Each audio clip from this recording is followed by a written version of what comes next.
Carol Whitfield had spliced 11 miles of film before anyone ever handed her a reel marked with Janis Joplin's name, and nothing in those 11 miles prepared her for what she was ordered to do with it. She was 24 years old, the only woman in the cutting room, working nights in a converted loft on West 46th Street, New York City, in December 1969.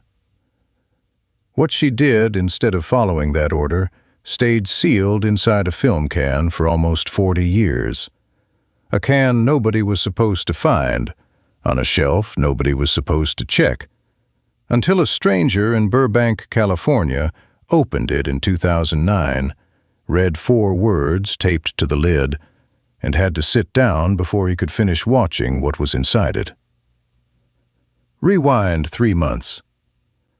Carol had left nursing school in her second year to chase a job nobody in her family understood, and by the winter of 1969, she was 3 months from being let go if she made one more costly mistake. The editing house had been hired to help assemble hundreds of hours of festival footage shot the previous August on a dairy farm in Bethel, New York, into a single finished film. Reels arrived by the crate, unlabeled, unsorted, some of them warped from 3 days of August rain, some of them still smelling faintly of mud and canvas. Carol's job was simple on paper: log every can, note the time code, flag anything unusable. In practice, it meant 12-hour nights hunched over a flatbed viewer in a room that never got warm enough. Her supervisor, a clipped, exacting man named Roy Corliss, walked the floor twice a day counting cans the way other men counted cash. "Every foot of stock costs the studio money," he told her the first week, tapping a reel against her desk for emphasis. "Waste it, damage it, misfile it, and you're gone. I don't care how good your eye is." Carol logged footage 6 nights a week and told no one that she had started staying past midnight just to watch the outtakes twice, once for the log and once for herself, alone, with the lights down.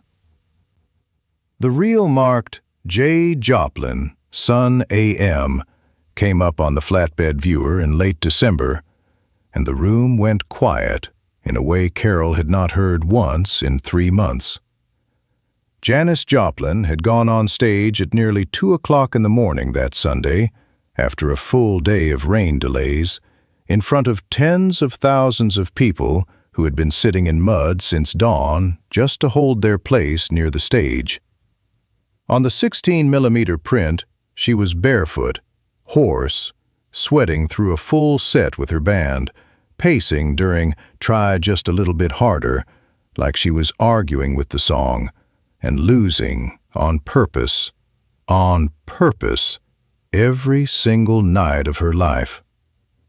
Carol had expected a star doing what stars do for a camera. What she saw instead was a 26-year-old woman working harder than anyone else on that farm, just to be believed.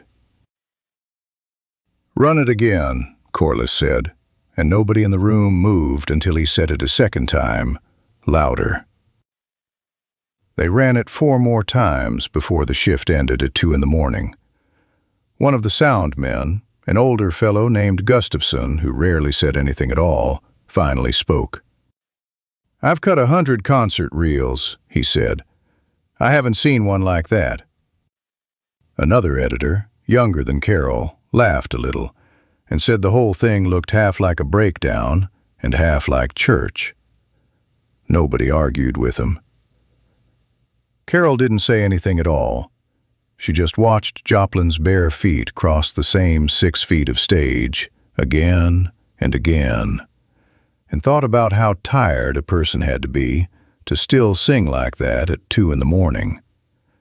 She wrote 3 words in her log that night, then crossed them out before anyone could read over her shoulder. "Don't cut this." By late January, word came down from the production office that Janis Joplin's performance would not appear in the finished film. The reasons stacked up the way bad news always does inside a business office, one memo at a time. First, a licensing dispute with her management that nobody in the cutting room was cleared to hear the details of. Then, a runtime that had already ballooned past 3 hours and needed trimming before distributors would touch it. Then, quietest of all, a note passed along second-hand that Joplin herself hadn't been fully satisfied with the set, that she'd rather it wait for another day. The second memo mattered more to Carol than the first. Unused performance reels were to be returned to the studio vault or junked outright to free shelf space before the spring release date. One reel went back that week, a folk duo nobody in the room remembered the name of. Then a second, a comedy bit cut for time. Then a third, a rain-soaked crowd shot nobody would ever miss. Corliss walked past Carol's bench on a Thursday and pointed at the last can still sitting there. "That one goes Monday," he said, not unkindly, already moving on to the next row. Carol asked, as carefully as she could manage, whether anyone upstairs had actually watched the reel before deciding. Corliss didn't look back. "Doesn't matter what we think of it down here," he said. "Contracts and clocks. That's the whole business." By the first week of February, only Janis Joplin's can was still sitting on Carol's bench, and the return slip for it, typed and stamped, was already waiting on top of it for her signature. Carol sat with that slip for 2 days before she did anything about it. She could lose her job for what she was about to do, and she knew it. Knew it the whole walk home past the theaters on 46th Street. Knew it lying awake at 3 in the morning.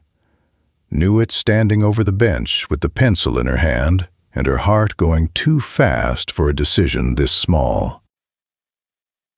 Late on a Friday night, alone in the loft, with the heat turned down to save money, she pulled a strip of masking tape from the supply drawer, wrote 4 words on it in pencil, and pressed it inside the lid of the can. "Don't lose this." She relabeled the reel with a routine cataloging number that matched nothing on the missing footage list, slid it onto a shelf of unremarkable safety trims where nobody ever looked twice, and signed the return slip for an empty can instead. "If anyone asks," she said out loud, to no one, in an empty room lit by one bare overhead bulb, "it never came in." That's when it happened. No drama, no witness, no music swelling behind her.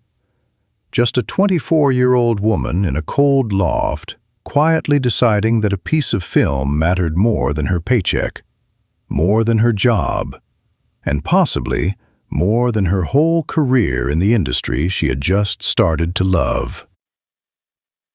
Nobody asked. The finished film opened in the spring of 1970 without a single frame of Janis Joplin in it, and the world at large didn't seem to notice the absence. She was already the loudest voice in American music, already on to the next tour, the next city, the next studio session, already recording what would become the album Pearl. Carol left the editing house that summer for a quieter job at a small distribution office 2 blocks away, and in the 2 years she worked there, she never told a single coworker what sat mislabeled on a warehouse shelf across town. She thought about it sometimes, walking past a marquee, hearing a song on the radio, but she never once went back to check on it. On October 4th, 1970, Janis Joplin was found dead in room 105 of the Landmark Motor Hotel in Los Angeles. She was 27 years old. Carol read the news, standing on a subway platform, the paper folded under one arm, and thought, for the first time in 8 months, about a strip of masking tape she had pressed into a film can on a cold Friday night. She didn't cry on the platform. She didn't tell anyone at the office. She simply rode the train home, and that night, alone at her kitchen table, she wrote the date in the back of an old date book, next to nothing else, with no explanation for who might ever read it. The reel did not resurface for 25 years.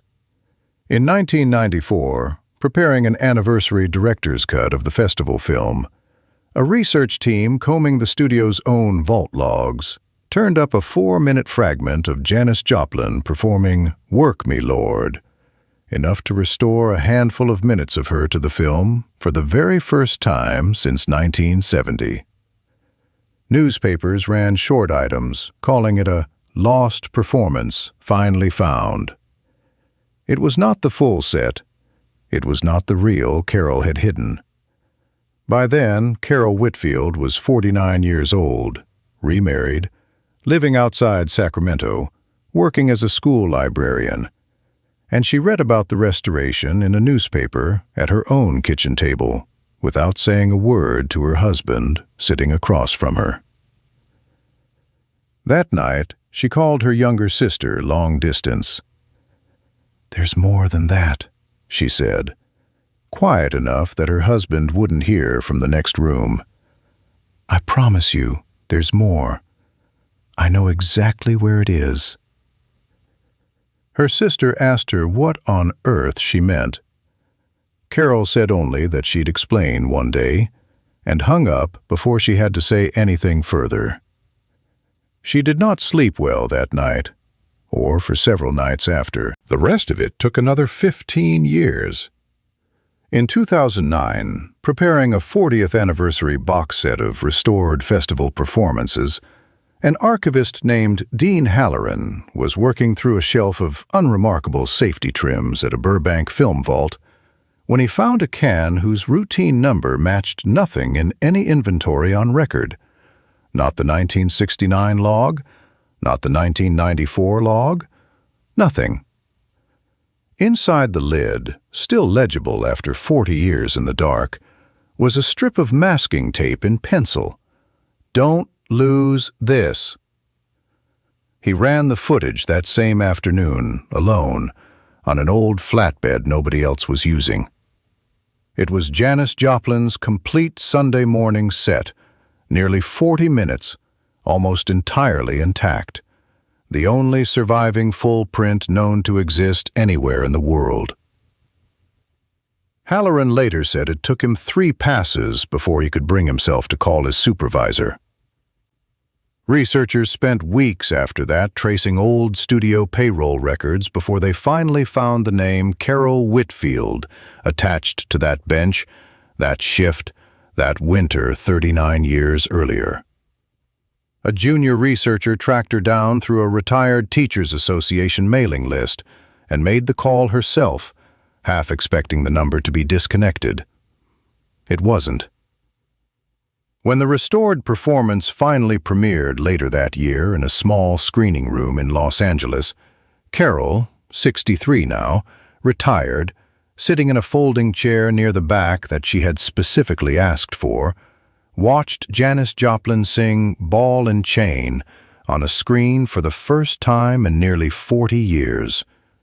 Around her, in the dark, strangers who had never met either woman were crying quietly into their sleeves, one after another, then a whole row of them. Carol did not cry. She sat very still through all of it, hands folded in her lap, exactly the way she used to sit at that flatbed viewer decades earlier. When the lights came up, the researcher beside her asked, gently, why she'd done it, risked a job she'd needed over one reel of film. Carol thought about it for a long moment before she answered. "I was 24, she said. I didn't know the first thing about music history.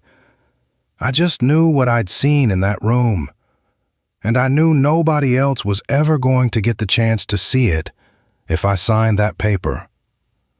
She paused, Some things aren't yours to throw away, even if somebody hands you the form and tells you to. The researcher asked if she'd been afraid all those years that someone would find out. Carol shook her head. "I was more afraid nobody ever would," she said. Then she asked, almost shyly, if she could keep the strip of tape. Nobody in that room had the heart to say no. It is framed today, 4 words in pencil under glass, in a small museum exhibit about the festival, credited, at Carol's own insistence, to no name at all. Just the tape and the date and the 4 words that outlasted everyone who ever tried to file them away, and outlasted the studio that wanted them gone, and outlasted the 40 years it took for anyone to finally listen. If this forgotten piece of rock history moved you, take a moment to subscribe and leave a like. It helps stories like Carol's find the people who still need to hear them. And tell us in the comments, have you ever kept a secret for someone else's sake, never expecting anyone to find out what you'd done?